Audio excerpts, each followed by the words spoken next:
और दादा ने जब ये वचन दिया, आशीर्वाद दिया ना, तो द्रौपदी कहती है, दादा ये आपने जो आशीर्वाद दिया है ये वास्तव में सत्य हो जाएगा, प्रभावी होगा? एकदम से बात सुनी, अरे द्रौपदी तू, एक बात बता द्रौपदी। बोल क्या? बोल तुझे यहां लाने वाला कौन है, इतना बता दे कि यहां तुझे लेकर के कौन आया है। द्रौपदी ने कहा सीधे सरल भाव में, अरे द्वारकाधीश कृष्ण लेकर के। बोल कहां है वो? बोल वो बाहर दरवाजे पर खड़े हैं। दौड़ करके आसन से खड़े हुए पितामह भीष्म द्वारकाधीश के सामने गए, कारी सी कामर ओढ़ करके अपना सिर छुपा रखा है, प्रभु ने चरणों में पड़ गए पितामह भीष्म। अरे प्रभु आखिर आज भी आपने अपने वचन को रख ही लिया, आज भी अपने वचन को रख लिया। क्या वचन को? बोल पांडवों को आशीर्वाद दिला ही दिया। मैंने प्रतिज्ञा ली थी कल मैं पांडव वंश को समाप्त कर दूंगा, मार दूंगा कल के युद्ध में, लेकिन देखिए ये आशीर्वाद की कृपा है महाराज। हम दूसरों को प्रणाम नहीं करते, हम दूसरों से आशीर्वाद नहीं लेना चाहते, हम माता पिता के पैर नहीं छूना चाहते, संतों के पैर नहीं। प्रणाम करने में कितनी है ना, वंदना करने से नृत्य वृद्धियों पे सेवना यत्वा चत्वारिता वृद्धियों। जब दूसरों को हम प्रणाम करते हैं तो हमें चार चीज अपने आप मिल जाती है, मांगने की जरूरत नहीं पड़ती। आयुर्विद्या यशो बलम, केवल प्रणाम करने से ही। और आज वह प्रमाण देने के लिए द्रौपदी ने साक्षात कर दिया। जिस पितामह भीष्म ने प्रतिज्ञा की थी कल मैं पांडवों को समाप्त कर दूंगा, तो आज द्रौपदी ने आशीर्वाद लिया। और द्रौपदी ने जब आशीर्वाद लिया है तो उसी ने क्या कहा, अखंड सौभाग्यवती भवः, तुम्हारा सुहाग अखंड रहेगा, कोई नहीं मार सकता, कोई नहीं मार सकता। तो अखंड किसके प्रभाव से हुआ? प्रणाम करने के प्रभाव से, दंडवत लेने के प्रभाव से। इतनी ताकत है आशीर्वाद में। इसलिए हमें बुजुर्गों का, हमें अपने से बड़ों का, अपने महापुरुषों का, अपने संत जनों का, अपने गुरुजनों का आशीर्वाद लेना चाहिए। न जाने कब कौन सा आशीर्वाद हमारे ऊपर कृपा कर दे महाराज। पितामह भीष्म हाथ जोड़ करके प्रणाम करते हैं, प्रभु आज आपने अपना वचन रख ही लिया। बड़े छलिया हो प्यारे, बड़े छलिया हो। सुनो प्रभु, जब आपने अपना वचन रखा है तो मैं भी आपसे एक प्रार्थना करता हूं। बोल क्या? के सुर नर मुनि सब यतन कराही, के सुर नर मुनि सब यतन कराही, अंतराम कहीं आवत नाही। मैंने देखा है कि सुर नर मुनि महात्मा किन्नर कितनी तपस्या कर करके अपना शरीर पूरा करके चले गए, लेकिन अंत समय पर सबके मुख में जिव्या होते हुए भी, तुम्हारा नाम भी सबसे सरल होते हुए भी, अंत में तुम्हारा नाम जिव्या से नहीं आता। तो तुम क्या चाहते हो? मैं तो प्रभु यही चाहता हूं कि देहांत काले तुम सामने हो, कि देहांत काले तुम सामने हो, वंशी बजाते मन को लुभाते, यह गीत गाकर तननाथ त्यागूं, गोविंद दामोदर माधवेति। बस इतनी सी इच्छा है, और कोई इच्छा नहीं, कोई लालसा नहीं। यह गीत गाकर तननाथ, तुम सामने खड़े हो, तिरछा चरण रखा हो, अधरों पर बांसुरी रखी हो, चेहरे पर मंद मंद मुस्कान हो, मैं आपकी दर्शन कर रहा हूं और आपके दर्शन करते करते मेरे प्राण निकल रहे हैं। और प्राण निकलते समय मेरी जिह्वा पर श्री कृष्ण गोविंद हरे मुरारी, हे नाथ नारायण वासुदेवा, ये वाणी से उच्चारण चल रहा है। श्री कृष्ण गोविंद हरे मुरारी, हे नाथ नारायण वासुदेवा, श्री कृष्ण गोविंद हरे मुरारी, हे नाथ नारायण वासुदेवा, श्री कृष्ण गोविंद हरे मुरारी, हे नाथ नारायण वासुदेवा, श्री कृष्ण गोविंद हरे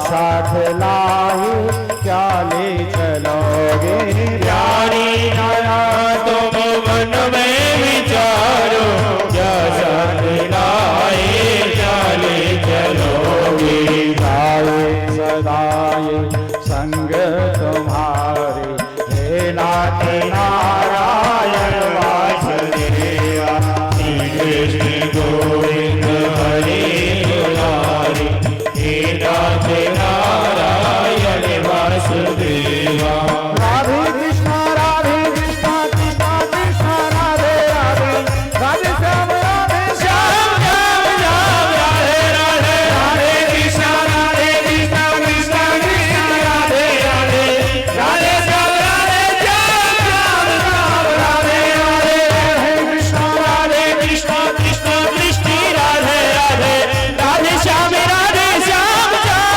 श्याम राधे राधे कृष्ण कृष्ण कृष्ण राधे राधे राधे श्याम राधे श्याम श्याम श्याम राधे राधे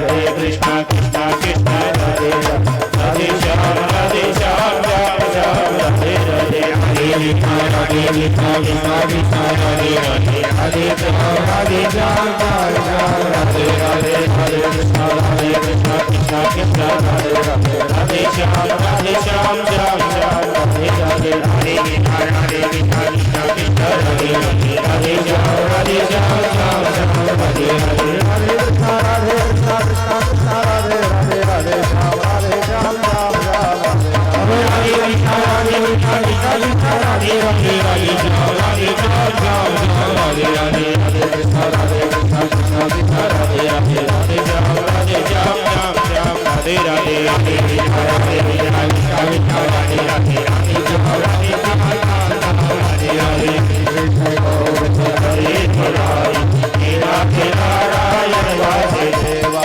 श्री कृष्ण गोविंद हरे मुरारी हे नाथ नारायण वासुदेवा हे नाथ नारायण वासुदेवा हे नाथ नारायण वासुदेवा हे नाथ नारायण वासुदेवा हे नाथ नारायण वासुदेवा। हर घड़ी ठाकुर जी से यही प्रार्थना करनी चाहिए। पिता मैं विश्व में अपने लिए नहीं, ये संसार की भलाई के लिए मांगा है कि प्रत्येक जीव को ये प्रयास होना चाहिए कि देहांत काले तुम सामने हो, वंशी बजाते मन को लुभाते, यह गीत गाकर तन नाथ त्यागो।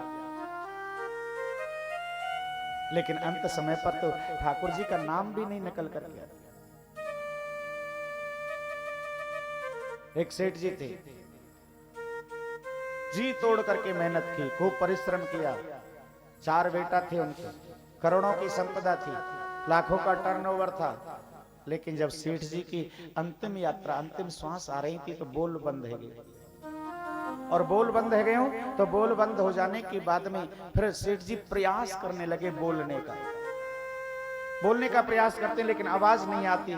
लड़कों ने सोचा कि अब पिताजी कुछ ना कुछ माल जब बताएंगे, ये कहीं अपना कोई लेखा जोखा बही खाता बताएंगे, भूल गए हैं, इसलिए जोर लगा रहे हैं, प्रयास कर रहे हैं। एक लड़का दौड़ा डॉक्टर के पास गया, डॉक्टर साहब जल्दी से चलो, हमारे पिताजी की तबीयत खराब है। डॉक्टर ने आकर के कहा, बोल भाई अभी तो अंतिम यात्रा चली। बोल डॉक्टर साहब पैसे चाहे कितने भी ले लेना, लेकिन एक बार हमारे पिताजी बोल जाए। बोल भाई एक ही इंजेक्शन लगेगा 50,000 रुपए का। 50,000 का? बोल हाँ। सोचने लगे कोई बात नहीं, 50,000 का इंजेक्शन लग जाएगा तो माल तो 10-20 लाख का बता के मरेंगे, माल तो इतना बताएंगे, चलो कोई बात नहीं 50,000 दे देंगे। डॉक्टर ने इंजेक्शन लगाया, इंजेक्शन ने असर किया, और इंजेक्शन ने असर किया तो पिताजी को दवा का असर हुआ तो पिताजी बोलने लगे। और पिताजी जब बोलने लगे तो कहने लगे, अरे मूर्खो, मेरी तरफ कहा देख रहे हो, उधर देखो आंगन में गाय को बछड़ा झाड़ू चवा रोए, झाड़ू बछड़ा झाड़ू बछड़ा झाड़ू बछड़ा झाड़ू बछड़ा करते करते प्राणांत हो गए। कितना प्रयास किया, कितना परिश्रम किया, लेकिन उनका जिनका चित्त जहां फंसा होता है ना, वही चित्त में होता है। अरे मैंने इतनी मेहनत से धन कमाया था और तुम तो ऐसे ही बर्बाद कर देंगे, मेरी आंखन देखी ही बछड़ा झाड़ू को चबाए रोए। भाई तुम ना रखा सके तो और धन को कैसे रखाओ? तो पितामह भीष्म कहते हैं कि देहांत काली तुम सामने हो, वंशी बजाती मन को लुभाते। ये गीत गाकर हर किसी के बस की बात नहीं है कि अंत समय पर मुख से राम का नाम आ जाए। इसलिए अंत समय पर जब हमारी शब यात्रा की तैयारी हो रही हो, हमारा मुख से बोलना बंद हो रहा हो, तो परिवार वालों को रोना नहीं चाहिए। ज्यादा से ज्यादा ठाकुर जी के नाम का उच्चारण करवाना चाहिए, ज्यादा से ज्यादा प्रभु के नाम का उच्चारण करना। तो ये बातें जब पांडवों से कहा, बोल चलो पांडवों में तुमको आज ऐसे सूर्य को अस्त होते हुए दिखाऊंगा जो कुरुवंश का सूर्य अस्त होने के लिए जा रहा है। पांचों पांडवों को साथ में लिया है, द्रौपदी को साथ में लिया, और कहां पहुंचे? जिस कुरुक्षेत्र में बाणों की सैया पर पितामह भीष्म पड़े। बाणों की सैया पर पूरे तन में बाण लगे हैं, हाथों में भी बाण लगे हैं। दूर से द्वारकाधीश को आते देखे तो पितामह भीष्म के नेत्र सजल हो गए। हाथ तो उठा नहीं सकते हैं, लेकिन दोनों आंखों से आंसू निकले, बगल में होकर के निकल गए, मानो पितामह भीष्म ने उन आंसुओं से ही प्रभु को प्रणाम किया हो, चरणों में वंदना की हो। द्वारकाधीश ने जाकर के दादा भीष्म के चरणों में प्रणाम किया। दादा प्रणाम करता हूं आपको। हे गोविंद, दूसरों का सम्मान करना तो कोई आपसे सीखे। द्वारकाधीश कहते हैं प्रभु ये पांडव हैं, राजा बन गए हैं, और राजा बनकर के आपके पास कुछ ज्ञान ग्रहण करने के लिए आए हैं, शिक्षा ग्रहण करने के लिए आए हैं। क्यों आप मेरे पास क्यों? क्योंकि महाराज आपको अपने जीवन का बहुत बड़ा लंबा अनुभव है, बहुत बड़ा अनुभव है। और एक बात कहें, जीने का अनुभव भी बहुत समय के बाद में आता है।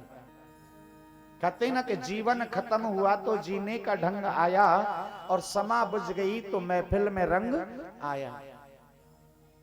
गाड़ी निकल गई तो घर से चला मुसाफिर, फिर मायूस हाथ मलता ये वापस ये चला आया। ये जीवन खत्म हुआ तो जीने का ढंग आया। तन की मशीनरी ने जब काम करना सीखा, इस तन की मशीनरी ने जवानी के जोश में नहीं देखा, खूब उल्टा सीधा वचन उठाया पिया करे, अरे क्या ताकत के बोलो जवानी में नहीं गया, बचपन में हुआ नहीं। लेकिन जब बुढ़ापे में आकर के सोचा करे अपनी जवानी ऐसे ही गवा दी, पूरे शरीर में चोट लग गई, दर्द कमर करने लगी है, तो ये सब कैसे?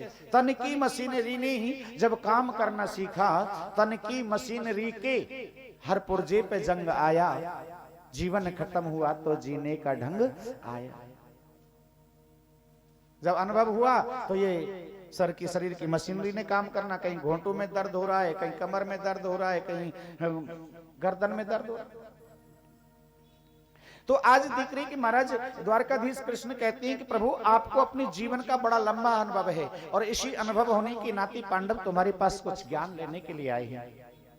पितामह भीष्म कहते हैं पांडवों आप राजा बने हो, बहुत अच्छी बात है, राजा बनकर के खूब सेवा करनी चाहिए। राज धर्मान, दान धर्मान, मोक्ष धर्मान, विभाग सह। राजा की अपने प्राणों की बलि देकर के भी प्रजा की रक्षा करे। गृहस्थी हो, गृहस्थी को खूब धन कमाए, और जो धन कमाए उसमें से 10वां अंश दान भी करे। दान धर्मान, क्योंकि कहा है ना कि तन पवित्र सेवा किए, धन पवित्र कर दान, मन पवित्र हरि भजन सो, तो त्रिविधि हो कल्याण। धन पवित्र करना है तो दान करना सीख ले। अगर धन में से वो दान करते रहे, कहते ना पानी बाढ़े नाव में और घर में बाढ़े दाम, और दोनों हाथ उलीचिए यही सियानेन की काम। ठाकुर जी ने हमारे भाग्य में जितना धन लिखा है वो उतना है करके ही रहेगा, लेकिन सयाने पुरुष उसका दान करते रहते, धर्म करते रहते, पुण्य करते रहते हैं, और लोभी कृपण उसको जकड़ करके बैठे रहते हैं। कृपण जब उसको जकड़ करके बैठा रहता है तो बस धन की 3 ही गति होती है, या तो वो डॉक्टर के पास में जाएगा, या राजा के पास में जाएगा, या चोर के पास में जाएगा, लूट लेगा। इसलिए दान धर्मान, राज धर्मान, मोक्ष धर्मान, विभाग स। तन पवित्र सेवा किए, तन को पवित्र करना ही तो किससे? संसार बाजारी साबुन से तन पवित्र नहीं होता कि सुंदर सुंदर साबुनों को मलमल करके, परफ्यूम वगैरह लगा करके, बॉडी लोशन लगा करके सुगंध फैलाई। Lux, Nirma, Glory, Cinthol, Dove, Pears, Breeze आदि साबुनों से रगड़ रगड़ करके नहाएं तो हमें तन पवित्र हो जाएगा। ऐसे नहीं, तन पवित्र सेवा से होता है। गुरुजनों की सेवा से होता है, गौ सेवा से होता है, संत सेवा से होता है, माता पिता की सेवा से होता है, ससुर की सेवा से, तो वो अपने आप ही सुगंधी फैलती है। वाह, उसका बेटा तो बड़ा श्रवण कुमार है, बड़ा भगवत भक्त है, बड़ा सेवा करने वाला, बेचारा जहां भी जाता है वहीं सेवा करने लग जाता है। इतना बड़ा है, इतने पैसे वाला है, लेकिन फिर भी उसका भाव ऐसा नहीं। तो ये क्या है? वो सुगंधी है। तन पवित्र सेवा किए, धन पवित्र कर दान, और मन पवित्र, अगर मन को पवित्र करना है तो महाराज खूब भजन करे, ठाकुर जी खूब भजन करे, जितना हो सके नाम जप करे, खूब तप करे, मन प्रसन्न रहेगा। राजा हो, बड़ी सुंदर बात है, राजा को अपने प्राणों की बलि देकर के भी प्रजा की रक्षा करनी चाहिए। पहली बात है, कभी राजा को पाप नहीं करना चाहिए, पाप कहीं पर हो रहा हो तो उसे रोकने का प्रयास करना चाहिए, और रोकने की ताकत ना हो उस पाप में तो वहां से उठ करके चला जाना चाहिए। ये बात जैसे ही भीष्म दादा ने कही, द्रौपदी को बड़े जोर की हंसी आ गई, और द्रौपदी की हंसी को देख करके महाराज पिता मैं भीष्म कहने लगे, अरे द्रौपदी आपको हंसी कैसे आ गई? वो नहीं नहीं दादा, बस ऐसे ही हंसी है। वो नहीं नहीं, अच्छे कुल की जो नारी होती है ना, वो बिना कारण के कभी नहीं हंसती है महाराज, बहुत लज्जा से रहती हैं, क्योंकि सबसे बड़ा आभूषण, सबसे बड़ा गहना है तो माताओं का एक लज्जा ही गहना है। अपने शील में रहे, अपने आचरण में रहे, लज्जा के वशीभूत। ये नहीं है कि हर जगह हर मौसम बहुत सी जगह बिना हंसे ही हंस रही है ना। खादंती हंसवे चलंसी जलवा, कहते हैं खा रहे हैं तो हंस रहे हैं, रो रहे हैं तो हंस रहे हैं, गा रहे हैं तो हंस रहे हैं, बिना फालतू की बात बात में कहेंगी, दांत पहले फाड़ने लग जाती है। तो ये गुण अच्छा नहीं है, शीलता में रहे, शालीनता में रहे। तो जो अच्छे कुल की जो बेटियां होती हैं, बहू बेटियां होती ना, वो बिना कारण के नहीं हंसती। ये दादा भीष्म कह रहे हैं, तुम द्रौपदी कोई छोटे मोटे कुल से नहीं हो, कारण तो बताना पड़ेगा, आप हंसी क्यों हो? द्रौपदी ने नीचे को सर करके कहा, दादा आज आप ये उपदेश दे रहे हैं, ये तो वो कहावत सिद्ध कर दी आपने कि पर उपदेश कुशल बहुत तेरे। दूसरों को तो उपदेश दे रहे हैं, कहते ना पंडित औरन को तो ग्यास बतावे और अपने घर में बैंगन खावे। पंडित जी कहीं कथा करने के लिए गए थे, अब कथा में किसी ने आकर के बैंगन चढ़ा दिए, अब बैंगनों को लेकर के घर में आ गए। दूसरे दिन वो बैंगन घर में रखे, कथा चल रही थी, अब पंडित जी कथा कह रहे थे, पंडितानी भी कथा सुनने के लिए गई। अब पंडित जी व्याख्या कह रहे हैं कि भाई बैंगन नहीं खाना चाहिए एकादशी को, ये बैंगन नहीं खाना चाहिए, ये बेगुण बिना गुण का है ना, बदमीजी है, कब्ज करने वाला ये है वो है, इतने अवगुण बता दिए बैंगन के। पंडितानी सोचने लगी, कल तो पंडित जी बैंगन घर पे ही लेके गए थे, अभी तो बनाए भी नहीं, ऐसी जब बुरी सब्जी है जो नुकसान करने, ऐसी को मैं क्यों बनाऊं? कथा विश्राम भई, पंडितानी पहले ही घर पहुंच गई, जाते ही पहले उन्हें कहीं भूलू भालू बैंगन को उठा करके फेंक दिया। अब वहां जाकर के शाम को भोजन में दाल बनाई, पंडित जी पहुंचे, अरे क्या हुआ, क्या बना है पंडितानी? बोल दाल बनाई। बोल क्यों, मैं तो कल बैंगन लेकर के आया था, वो बैंगन क्यों नहीं बताई? बोल आप ही तो कथा में कह रहे थे कि बैंगन की सब्जी नहीं खानी चाहिए, बैंगन की सब्जी बेगुण, उसमें कोई गुण ही नहीं है, बेगुण की है, तो इसीलिए मैंने तो महाराज उस बैंगन को फेंक दिया। अरे पागल, अरे बाबरी, ये कथाएं तो दूसरों के लिए होती हैं, अपने लिए थोड़ी होती है। आज से ऐसा मत करना, कहीं तो बाहर की सुन करके कर ली, तो वो वाली बात है कि पंडित औरन को एकादशी बता दे और अपने घर में बैंगन बना। तो द्रौपदी कहती है कि महाराज ये तो तुमने वो चरितार्थ कर दिया कि औरन को उपदेश दे रही है, और अपने ऊपर आप विचार करके देखिए, क्या उस जब दुर्योधन की सभा में मुझे केस पकड़ करके दुष्ट दुशासन खींच करके नग्न कर रहा था, उस सभा में आप भी बैठे थे, मैंने हाथ जोड़ जोड़ करके कितना करुण क्रंदन किया, कितनी कुर्रही की भांत विलाप किया। हे दादा भीष्म, आपकी ये धर्म की सभा में बैठे धर्मराज जैसी हो, और आपके होते हुए आज मुझे सभा में नग्न किया जा रहा है, नग्न किया जा रहा है। करुण क्रंदन विलाप कर रही थी। कहाँ जा छुपे हो प्यारे कन्हैया, यहाँ लाज मेरी लुटी जा रही है। कहाँ जा छुपे हो प्यारे कन्हैया, यहाँ लाज मेरी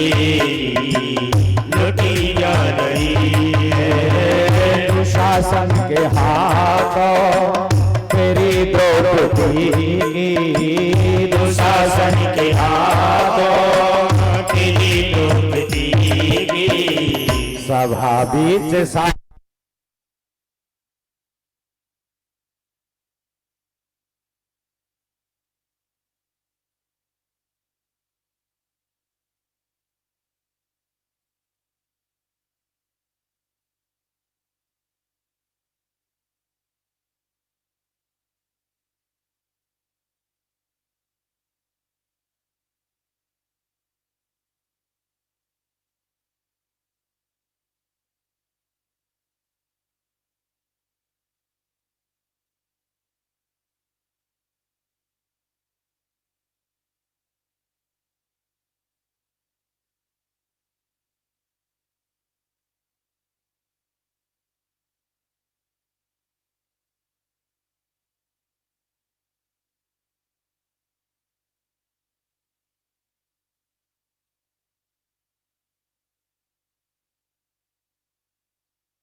ऐसे ना बने, वो सिस्टम बंद कर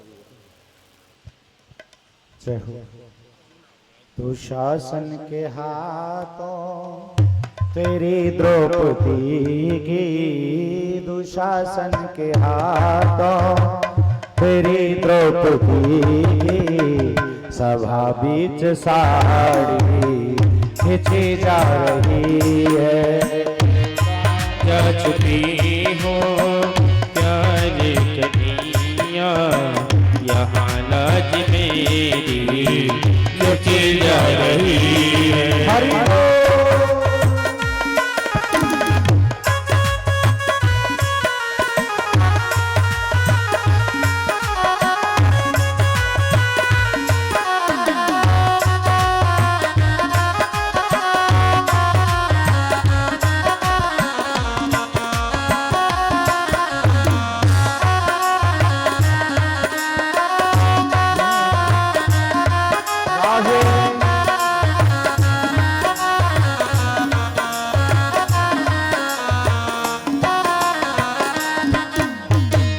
जिन्होंने कभी मेरी सूरत न देखी, देखेंगे नंगा बदन आज मेरा। जिन्होंने कभी मेरी सूरत न देखी, देखेंगे नंगा बदन आज मेरा। जुआ में पति मेरे हारे हैं बाजी, जुआ में पति मेरे हारे हैं बाजी। महलों की रानी लुटी जा रही है। कहाँ जा चुके हो प्यारे कन्हैया, यहाँ लाज मेरी लुटी जा रही है। गुरु द्रोण बोलो, पितामह जी बोलो, तुमसे तुम्हारी वधू पूछती है। गुरु द्रोण बोलो, पितामह बोलो, तुमसे तुम्हारी वधू पूछती है। गुरु द्रोण बोलो, पितामह जी बोलो, तुमसे तुम्हारी वधू पूछती है। गुरु द्रोण बोलो, पितामह बोलो, तुमसे तुम्हारी वधू पूछती है। मुझे नग्न करवा रही हूँ सभा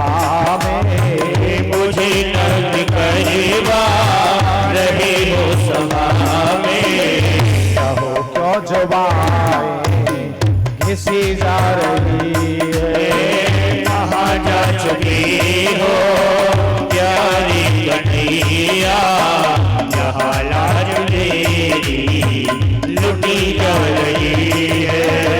दुशासन के हाथों मेरी द्रौपदी जी, दुशासन के हाथों मेरी द्रौपदी जी, सभा बीच सारी खिंची जा रही है। सभा बीच सारी खिंची जा रही है। कहाँ जा चुके हो प्यारी कन्हैया, यहाँ लाज मेरी लगी जा रही है। गुरु द्रोण बोलो, पितामह जी बोलो। मैं कुर्रही की बात मिला करके आपको पुकारती रही, पितामह भीष्म, हे पितामह भीष्म, अरे दादा ये कहाँ है रो, कहाँ है रो दादा। लेकिन उस समय पर तो आप एक शब्द नहीं बोले और नीचे को गर्दन डाल ली महाराज। और क्या महाराज उस समय पर वो धर्म का काम चल रहा था? क्या दुर्योधन धर्म कर रहा था? क्या दुशासन धर्म कर रहा था? जो आप कुछ नहीं बोले और जैसे ही द्रौपदी के बाग के बाण चले नहीं, द्रौपदी के बाग के बाण पितामह भीष्म के हृदय को छलनी कर गए महाराज। जितनी पीड़ा 56 दिन की बाणों की सैया पर लेटने पर पितामह भीष्म को नहीं हुई, उतनी पीड़ा द्रौपदी के बाग के बाणों से हो गई। और द्रौपदी की बातों को सुनकर के करुण क्रंदन करके पितामह भीष्म रो पड़े, हिलकियां लेकर के रो पड़े महाराज, रो पड़े महाराज। द्रौपदी ने हाथ जोड़े, दादा आपके हृदय को आघात करना, मैंने आपको दिल को चोट पहुंचाना मेरा कोई मंतव्य नहीं था, मेरी कोई, बस मैंने तो आपने जब कहा था ना कि पाप हो रहा हो तो उसे रोकना चाहिए, रोकने की सामर्थ्य हो और न सामर्थ्य हो तो वहां से उठ करके चले जाना चाहिए था। और आज यही बात इनको समझा रहे हो, तो मैं तो ये सोच रही हूँ कि दादा भीष्म जैसे बलशाली के होते हुए दुर्योधन की सभा में वो क्या हुआ? बस इतना पूछ रही थी। पितामह भीष्म कहने लगे, द्रौपदी तुम जो कह रही हो ना सत्य कह रही है, वह धर्म नहीं था, अधर्म ही हो रहा था। लेकिन मैं, मेरी जुआ क्यों सिली रही कि मैंने दुर्योधन का दूषित अन्न खाया था, और दूषित अन्न के खाने से मेरी बुद्धि भ्रष्ट हो गई थी महाराज, विवेक भ्रष्ट हो गया था, विवेक नष्ट हो गया था। क्यों कहते हैं ना, जैसो खावे अन्न वैसो है जाए मन, और जैसो पीवे पानी वैसी है जाए वाणी, जैसो करे संग और वैसो ही चढ़े रंग। दुर्योधन का दूषित अन्न खाने से। लेकिन आज जब मैंने ये उपदेश दिया है तो देवी, मैंने जब उपदेश दिया है कि दुर्योधन के अन्न से बना हुआ मेरे शरीर में जो रक्त था, जो ब्लड था, जो खून था ना, वो आज बाणों के प्रहार से एक एक बूंद करके, कतरा कतरा करके मेरे शरीर से निकल गया है। आज मेरा ये शरीर पवित्र हो गया है, शुद्ध हो गया है, और शुद्ध आत्मा, शुद्ध पवित्र शुद्ध शरीर हो जाने पर आज तब मैं उपदेश दे रहा हूं। और उपदेश भी तब देना चाहिए कि जब हम उसको धारण कर सकें। एक कोई माता स्कूल में गई और जाकर के टीचर से शिकायत करने लगी, गुरुजी आप अपने इस बच्चे को समझाइए ना, जो मेरा बच्चा पढ़ने के लिए आता है इसको थोड़ा समझाओ, ये गुड़ बहुत खाता है, ये गुड़ बहुत खाता है। गुरुजी ने कहा, बेटी आप इसको ले जाओ, 15 दिन के बाद आना। और 15 दिन में जब पूरे हो गई तो वो गुरुजी के पास में ले गई कि गुरुजी ने बताया था गुड़ खाने की कोई दवाई बताएंगे, इलाज बताएंगे जो ये गुड़ ना खाए, ज्यादा मीठा ना खाए। 15 दिन के बाद में जब लेकर के पहुंची तो गुरुजी ने कहा, बेटा देख तुम्हारी माँ शिकायत कर रही है, ऐसा करो तुम गुड़ मत खाया करो, तुम गुड़ मत खाया करो, बस इतना कहा। बोले जाओ अब ये गुड़ नहीं खाएगा। तो माँ कहने लगी उसकी, बोलो गुरुजी इस बात को तो तुम 15 दिन पहले भी बोल सकते थे, मैंने तो सोचा कोई ताबीज बनाएंगे, कोई नक्कश बनाएंगे, कोई कुछ करेंगे, दवा औषधि देंगे, और ये बात ही बोलनी थी तो 15 दिन ही पहले क्यों नहीं बोल दी। तो गुरुजी ने क्या बात कही, देवी 15 दिन पहले मैं गुड़ खाता था, 15 दिन पहले मैं गुड़ खाता था, अब मैं तो गुड़ खा रहा हूं और दूसरे से कहूं भाई तू गुड़ मत खा, तो मेरी आत्मा कैसे गवा देंगे? ये तो झूठी प्रशंसा हो गई ना। इसीलिए मैंने पहले 15 दिन अपना गुड़ खाना छोड़ा है, धीरे धीरे करके अपना गुड़ खाना, तब मैंने उपदेश दिया है। तो इसीलिए हमें किसी को उपदेश देना तो पहले हमें अपने जीवन में उसको ढालना चाहिए। आज पिता मैं भी वही कह रही हूं कि आज जो मैंने जो वचन दिया है ना, आज मैं जो बोल रहा हूं वो उस रक्त के निकल जाने के बाद बोल रहा हूं। इतना कहने के बाद द्रौपदी आश्वस्त हो गई। उसके बाद पांडवों से कहा है आप थोड़ा शांत रहें, मैं द्वारकाधीश से बात कर लूं। द्वारकाधीश, मैं आपसे एक वचन पूछना चाहता हूं, बात पूछना चाहता हूं। बोलो महाराज, क्या पूछना है? बोल, मैं अपने 100 जन्मों तक की पूरा बही खाता खोल के बता सकता हूं कि मैंने 100 जन्मों तक कोई पाप नहीं किया। पितामह भीष्म कहते हैं कि 100 जन्मों तक की याद है मुझे, 100 जन्मों तक मैंने कोई पाप नहीं किया। जब 100 जन्मों तक मैंने कोई पाप ही नहीं किया तो आज ये मुझे बाणों की सैया क्यों मिली? आज महाराज मुझे 56 दिन बीत गए इस बाणों की सैया पर, कष्ट पाते पाते। कौन सा पाप बन गया, कौन सा कर्म बिगड़ गया? 100 जन्मों तक तो मैंने कोई पाप नहीं किया। द्वारकाधीश कहने लगे दादा मैं आपको धन्यवाद देता हूं, साधुवाद देता हूं, आपको कम से कम 100 जन्मों तक की तो याद है, लेकिन 100 ही जन्म थोड़ी होती हैं। आप 100 से आगे भी तो चलिए, 100 से आगे 101वें जन्म में जाकर के देखिए। और जैसे पितामह भीष्म नेत्र बंद करके 101वें जन्म में जाकर के याद करते हैं, हाथ जोड़ करके प्रणाम करते हैं, द्वारकाधीश बस जान लिया मैंने, देख लिया। बोल क्या देखा? मैं एक बहुत बड़ा राजा हूँ, हाथी की सवारी पर जा रहा हूँ, रास्ते में एक सर्प मिला है, कौतूहलवश मैंने भाले से सर्प को उठा करके कटीली झाड़ी पर डाल दिया था, और कटीली की झाड़ी पर पड़ते ही उस सर्प को इतने कांटे चुभी, इतने कांटे चुभी कि 56 मिनट के अंदर सांप का पूरा रक्त शरीर से निकल गया और सांप का प्राणांत हो गया, मृत्यु हो गई महाराज। तो वही 56 मिनट बढ़ते बढ़ते पितामह भीष्म के लिए 56 दिन हो गए थे महाराज। 56 दिन तक दादा भीष्म को बाणों की सैया पर शयन करना पड़ा, इतना बड़ा कष्ट सहन महाराज। अवश्यमेव भोक्तव्यम शुभाशुभम या कृत्यतः, ये प्राणी को ये अपने कर्म का फल तो अवश्य भोगना पड़ता है, चाहे कुछ भी हो, कितने जन्मों का भी क्यों ना हो। आज देख रहे हैं, बोलो हाथ जोड़ करके पितामह भीष्म ने कहा कि महाराज मेरी एक बेटी है। क्या बेटी है महाराज मेरी एक? पांडव भी पितामह भीष्म के मुंह की तरफ देखने लगे कि इनकी यहाँ पर बेटी कहां से आ गई? दादा भीष्म का तो विवाह ही नहीं हुआ था, फिर बेटी कहां से? द्वारकाधीश कहने लगे कहां है तुम्हारी बेटी? बोले महाराज मेरी बेटी का नाम है मति। इति मतिः रूपः कल्पितः वितृष्णः भगवती सात्वत पंगते विभुनहि स्वसुखम पगते क्वचिर दुर्हिता प्रकृति मुपेयसी यद भव प्रवाह। महाराज इति मति रूपः, मेरी बेटी का नाम है मति, कल्पितः वितृष्णः, मेरी मति रूपी बेटी है। और मति का अर्थ समझते हो? मति का अर्थ होता है बुद्धि, बुद्धि नाम है मेरी बेटी का।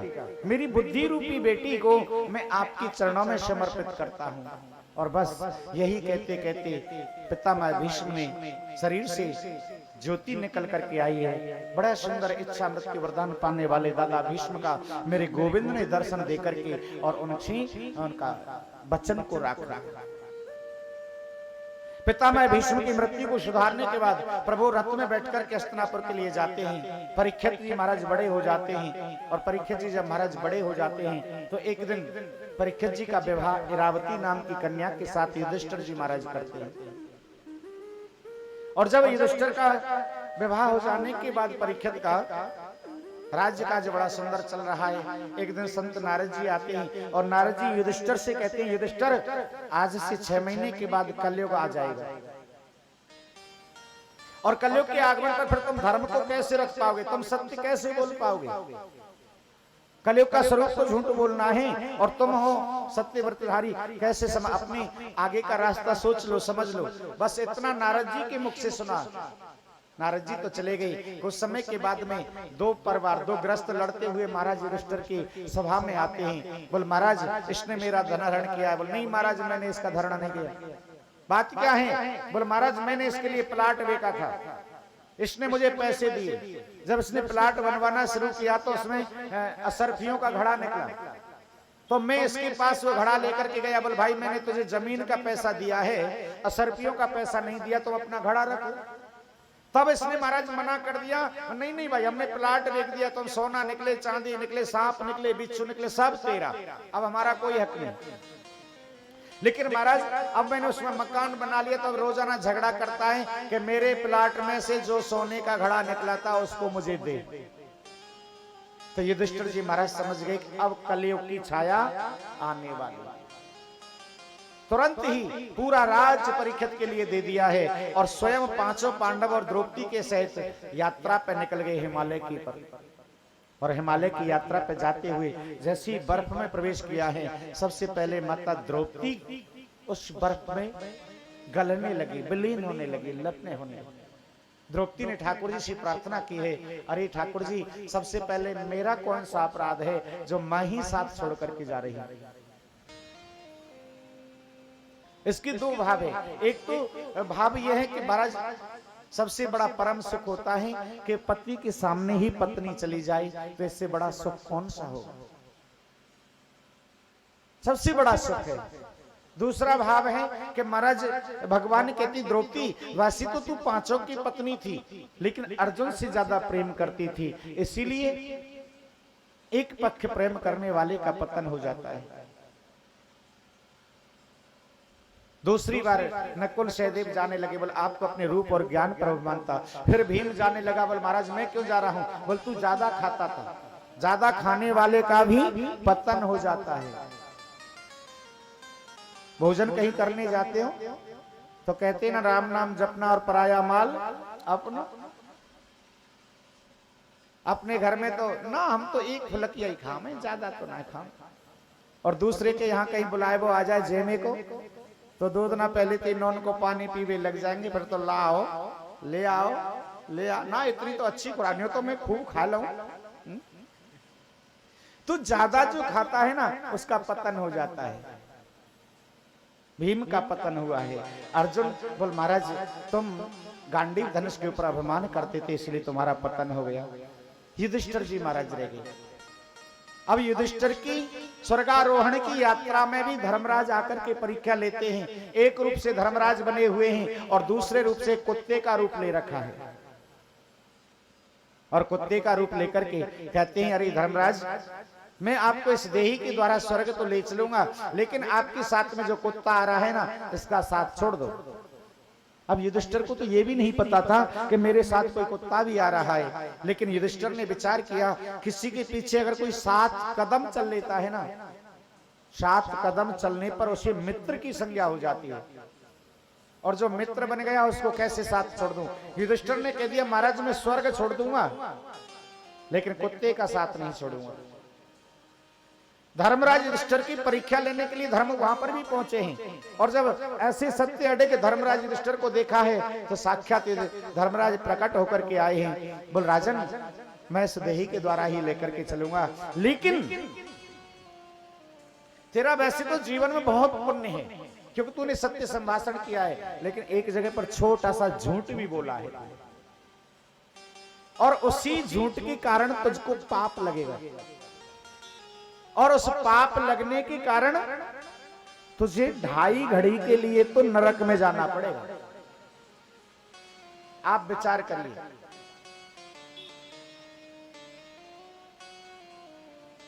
विचार करिए अगर हम गलती से, धर्मराज युधिष्ठिर ने तो गलती से कोई ऐसी गलती भी नहीं की थी। बोल महाराज मैंने पाप कहां किया? बोल जब अश्वत्थामा को मार दिया जाता है, द्रोणाचार्य जी महाराज युद्ध कर रहे होते हैं और द्रोणाचार्य ने जब बाणों की वर्षा की तो चारों ओर पांडवों के पक्ष में हाहाकार मचा दिया। बोल महाराज कुछ करो, महाराज कुछ करो, तो उधर अश्वत्थामा नाम के हाथी को मरवा दिया। और हाथी की मर जाने पर हल्ला मचा दिया, अश्वत्थामा मारा गया, अश्वत्थामा मारा गया, अश्वत्थामा मारा गया। सब द्रोणाचार्य के पास में आए, अरे अब किसके लिए युद्ध कर रहा है? जब तेरा बेटा ही नहीं रहा, तेरा बेटा ही मर गया तो फिर किसके लिए युद्ध कर रहा है? अश्वत्थामा मर गया। द्रोणाचार्य जी ने कहा, सुनो, मैं ऐसे धनुष बाण रखने वाला नहीं हूं, चाहे मैं विपक्ष में खड़े होकर के युद्ध कर रहा हूं, अगर युधिष्ठिर जी महाराज कह दे कि अश्वत्थामा मारा गया तो मैं धनुष बाण रख दूंगा। द्वारकाधीश कहते हैं युधिष्ठिर कह दे, युधिष्ठिर बोल दे कि अश्वत्थामा। बोल महाराज मैं कैसे झूठ बोल दूं, कैसे झूठ बोल दूं? अरे जहां अपना सर्वस्व नष्ट हो रहा वहां झूठ बोलने में दोष नहीं है, बोल देना। बोल महाराज अश्वत्थामा नाम का हाथी मरा है और मैं द्रोणाचार्य से कैसे कह दूं कि अश्वत्थामा मारा गया? अरे तू हाथी के लिए ही कह दे, हाथी का नाम लेके। तो युधिष्ठिर जी महाराज ने कह दिया कि अश्वत्थामा हतः, अश्वत्थामा हतः।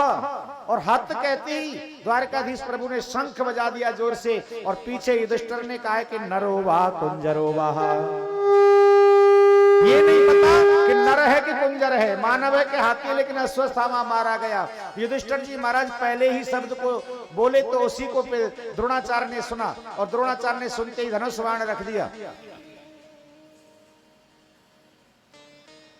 लेकिन इसी बात के पीछे वो झूठ हो गया, इसी का पाप लग गया युधिष्ठिर को, और इसी पाप के कारण युधिष्ठिर कहा गया कि 2.5 घड़ी तो तुझे नरक में जाना पड़ेगा। आप सोचिए, इतनी सी झूठ बोलने पर 2.5 घड़ी मानी 1 घंटा, तो महाराज 2.5 घड़ी 1 घंटे का, तो हम तो बात बात पे झूठ बोलते हैं। सोचो फिर हमारा कैसे न्याय होगा? न्याय हो सकता है? इतना झूठ बोले और स्वर्ग की इच्छा करें, कैसे मिलेगा स्वर्ग? सोचनीय बात है हमारे। युधिष्ठिर जी महाराज नरक में जाकर के पहुंचे, नरक में बहते ही, लेकिन जब सत्यधारी व्रतधारी जब नरक में पहुंचता है तो वहां भी स्वर्ग बन जाता है। जितने भी नरक की पीड़ाएं भोगने वाले जीव थे ना, वो उसको सुकून मिलने लगा। उस युधिष्ठिर की महाराज के शरीर से जब हवा का स्पर्श होकर के नारकीय जीवों के स्पर्श होता था तो वो सुकून महसूस करते थे। और जैसे ही युधिष्ठिर जी का समय पूरा हुआ, युधिष्ठिर जी जाने लगे तो नरक के जीव चिल्लाने लगे, युधिष्ठिर जी महाराज मत जाओ, आपके जाने पर हमें पीड़ा होगी, वेदना होगी। लेकिन आज धर्मराज युधिष्ठिर जी महाराज सदेह स्वर्ग के लिए गए हैं। हरि किस्मत में तू,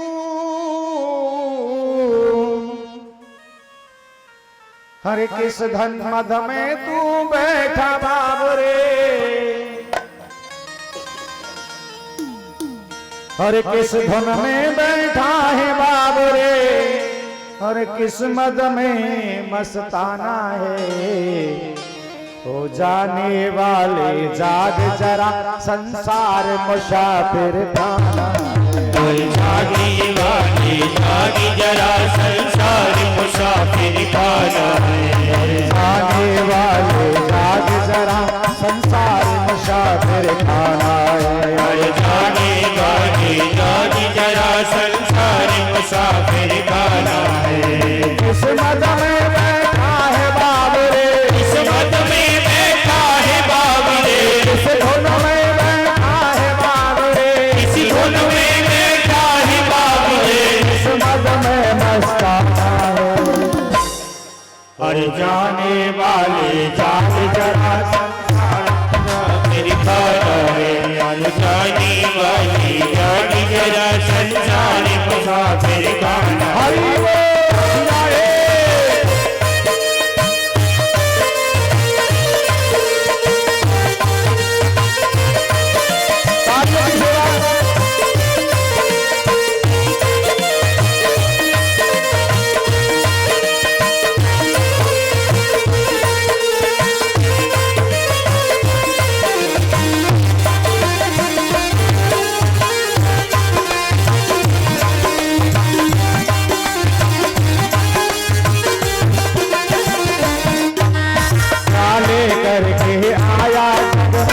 क्या लेकर के जाएगा, क्या लेकर के जाएगा, क्या लेकर के जाएगा, क्या लेकर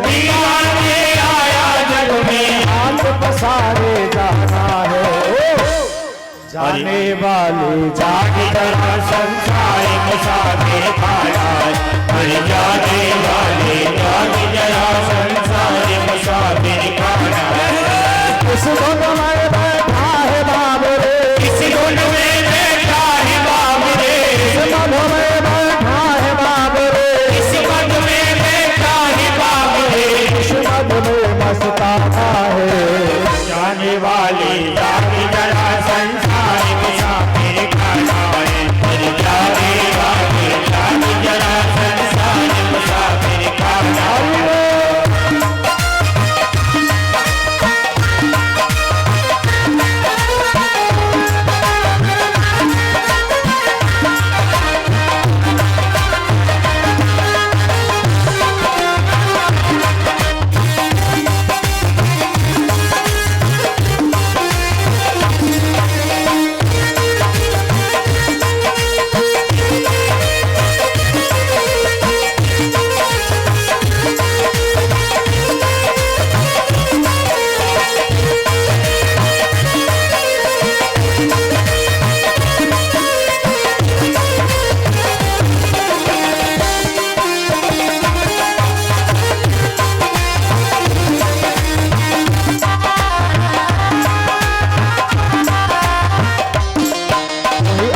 गया कोई कल गया कोई रोज में जाएगा कोई जल्दी रोज में जाएगा कोई असली रोज में जाएगा आज गया कोई कल गया कोई रोज में जाएगा कोई जल्दी रोज में जाएगा कोई असली रोज में जाएगा घर से निकल गया पंछी घर से निकल गया पंछी घर से निकल गया पंछी घर से निकल गया पंछी उस घर में फिर आता है जाने वाले जाग जरा संसार मुसाफिर खाना है जाने वाले जाग जरा संसार मुसाफिर खाना है इस धन में बैठा है बाबू रे इस धुन में बैठा है बाबू रे इस मद में बैठा है बाबू रे इस मद में बैठा है बाबू रे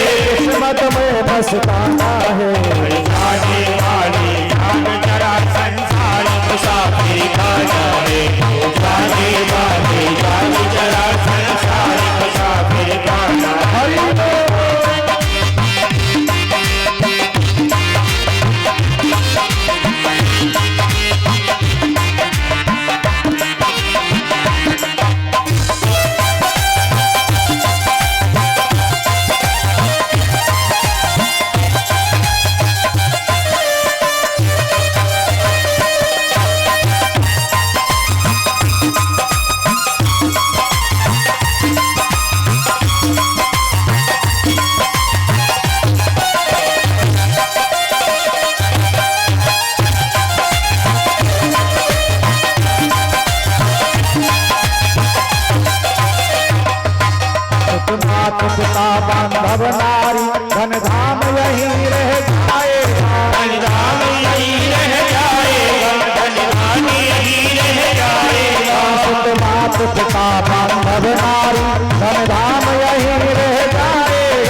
महाराज की जय। बोलिए धर्मराज जी महाराज की जय।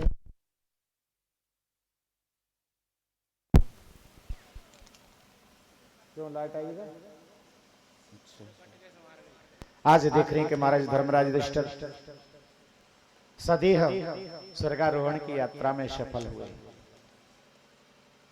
उसके बाद में परीक्षित जी महाराज अपने राज्य काज को संभाल रहे हैं। बड़ा सुंदर सा राज्य काज चल रहा है।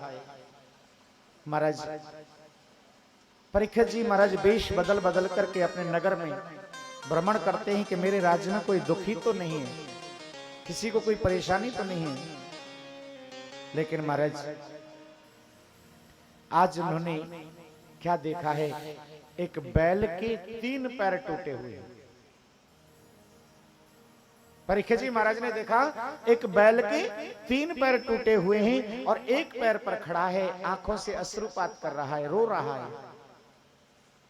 एक वृक्ष की आड़ में खड़े हुए परीक्षित जी महाराज, गौ माता जाती है और गौ माता जाकर के अपने बेटा से पूछती है, बेटा क्यों रो रहे हो, क्या बात है, काहे को रो रहे हो? लेकिन आपके ये 3 पैर किसने तोड़ दिए, आपको ये कष्ट किसने दिया है? और जब ये पूछा है ना, तो धर्म रूपी बैल। बैल कौन है? धर्म रूपी। जब सतयुग होता है ना, सतयुग, तो सतयुग में धर्म के 4 चरण होते हैं। सत्य है, तप है, दया है और दान है। और जब कलयुग आता है तो इस कलयुग के आगमन पर उस धर्म रूपी बैल के 3 पैर टूट जाते हैं और 3 पग कौन सी? सत्य चला जाता है, तप चला जाता है और महाराज दान चला जाता है। आज देख रहे एक पैर पर वो रो रहा है। महाराज मैया मैं किसका नाम लूं? अगर कर्म कांडियों की बात कहूं तो कर्म प्रधान वे सिर चिराखा, जो जस करहि जो तस फल चाखा।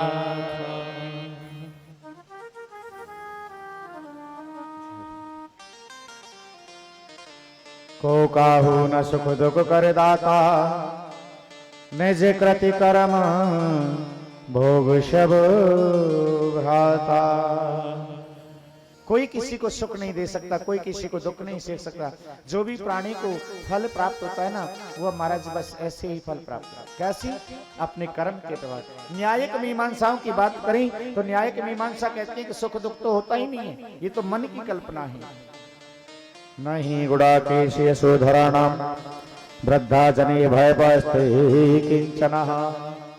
और जब परीक्षित जी महाराज ने बैल की ऐसी दशा देखी, उस बैल के पैर कौन तोड़ रहा है? एक काला पुरुष तोड़ रहा है छड़ी लेकर के।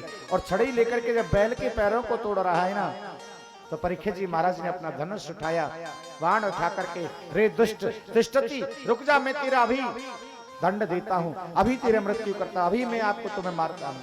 और जैसे ही काले पुरुष को मारने के लिए परीक्षित जाते हैं, तुरंत ही काला पुरुष परीक्षित के चरणों में आकर के गिर जाता है।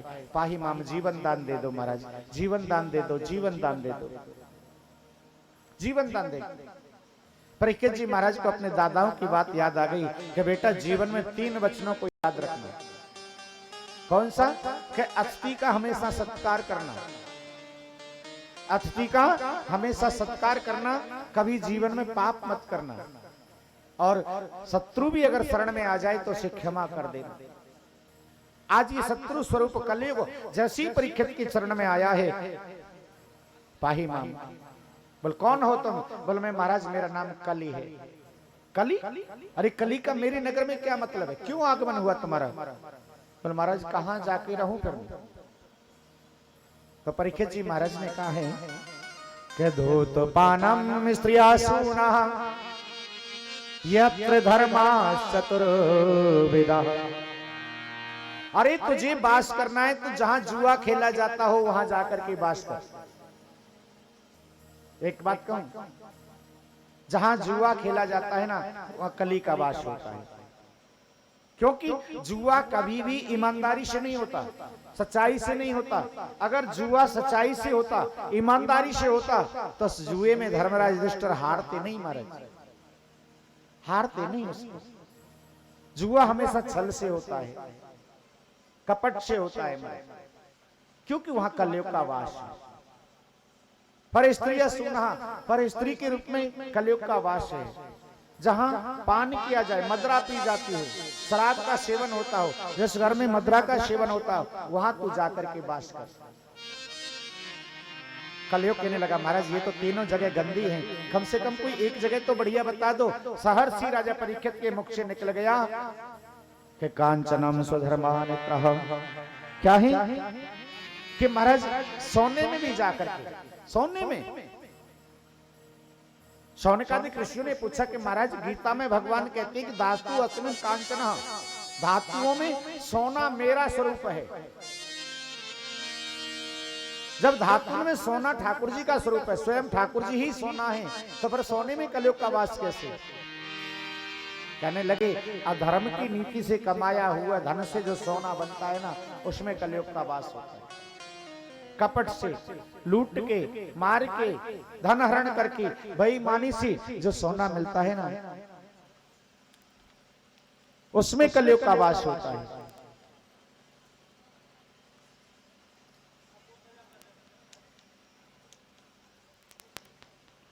सर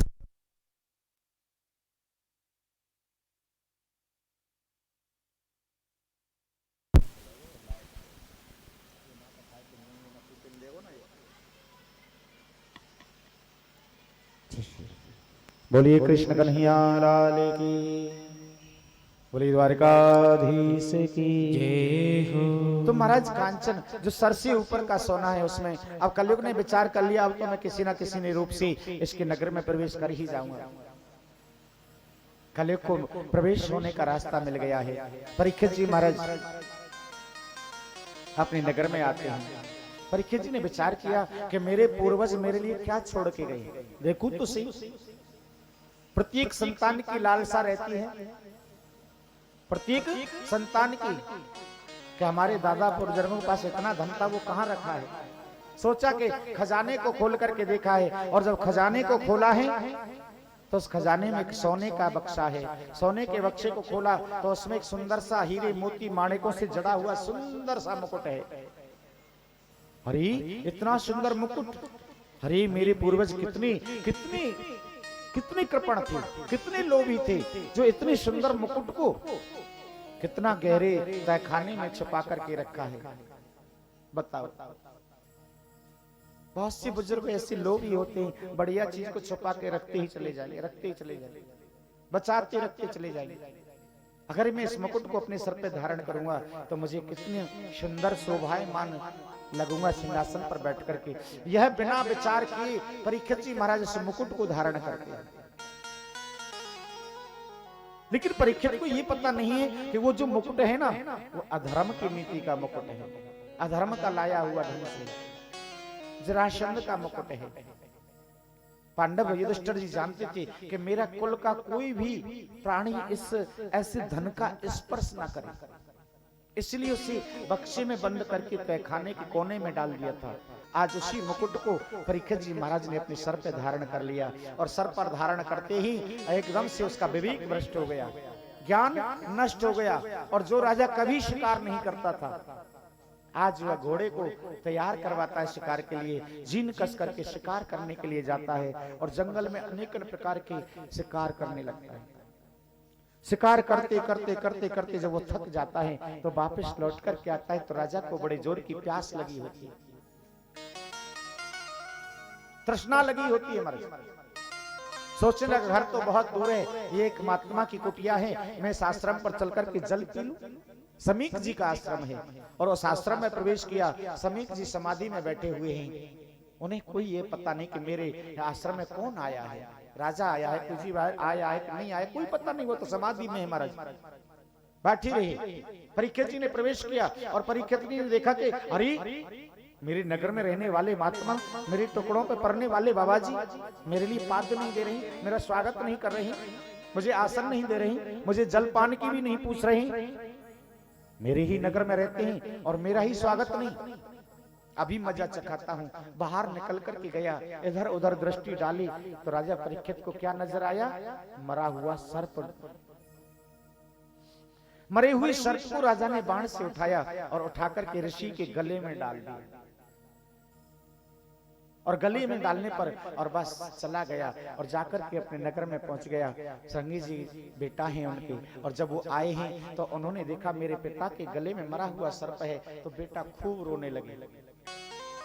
और रोती रोती पिताजी का कमंडल उठाया, हाथ में जल लिया और जल लेकर के बाघ के बाण छोड़ दिया कि जिसने भी मेरे पिता के गले में मरा हुआ सर्प डाला है ना, उसकी आज से 7वें दिन तक्षक नाग के दंश करने से मृत्यु हो जाएगी, मृत्यु हो जाएगी, मृत्यु हो जाएगी। ऋषि कुमार ने जब ये बाघ के बाण छोड़ा, समीक जी समाधि से उठे हैं। अरे बेटा तूने ये क्या किया? तूने तो एक निरपराध राजा के लिए श्राप दे दिया, ये क्या छोड़ दिया? क्या गलत किया? ऐसा क्यों किया तूने? तुरंत गौरमुख नाम के अपने शिष्य को बुलाया। अरे शिष्य, जाकर के राजा परीक्षित से कह दो कि ऋषि बालक का श्राप लग गया है, अपनी मृत्यु 7 दिन में हो जानी है, अपने मृत्यु को सुधार ले महाराज।